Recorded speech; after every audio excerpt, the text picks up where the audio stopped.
നമുക്കിന്ന് വളരെ ഹെൽത്തി ആയിട്ടൊക്കെ കഴിക്കാൻ പറ്റിയ ഒരു ഗോതമ്പ് പുട്ടിൻ്റെ റെസിപ്പി നോക്കാം. അതിന് വേണ്ടിയിട്ട് 2 ഗ്ലാസ് ഗോതമ്പ് പൊടി എടുത്തിട്ടുണ്ട്. ഇനി അതിലേക്ക് ആവശ്യത്തിന് ഉപ്പും വെള്ളം ഒഴിച്ച് പയ്യെ ഒന്ന് മിക്സ് ചെയ്ത് കുഴച്ചെടുക്കുക.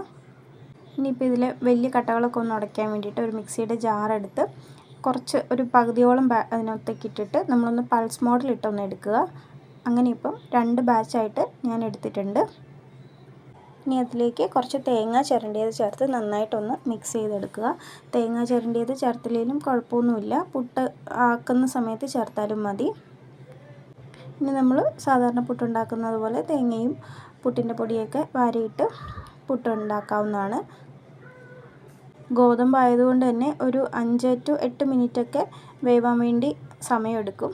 അപ്പം നല്ല സ്വാദിഷ്ടമായ പുട്ട് റെഡി ആയിട്ടുണ്ട്. നമുക്ക് മോർണിംഗൊക്കെ വളരെ ഹെൽത്തി ആയിട്ട് കഴിക്കാൻ പറ്റുന്ന ഒരു ബ്രേക്ക്ഫാസ്റ്റാണ്. പഴത്തിൻ്റെ കൂടെയോ കടലക്കറിയുടെ കൂടെയോ ഒക്കെ കഴിക്കാവുന്ന നല്ലൊരു ബ്രേക്ക്ഫാസ്റ്റാണ്. അപ്പോൾ എല്ലാവരും ഒന്ന് ട്രൈ ചെയ്ത് നോക്കണേ.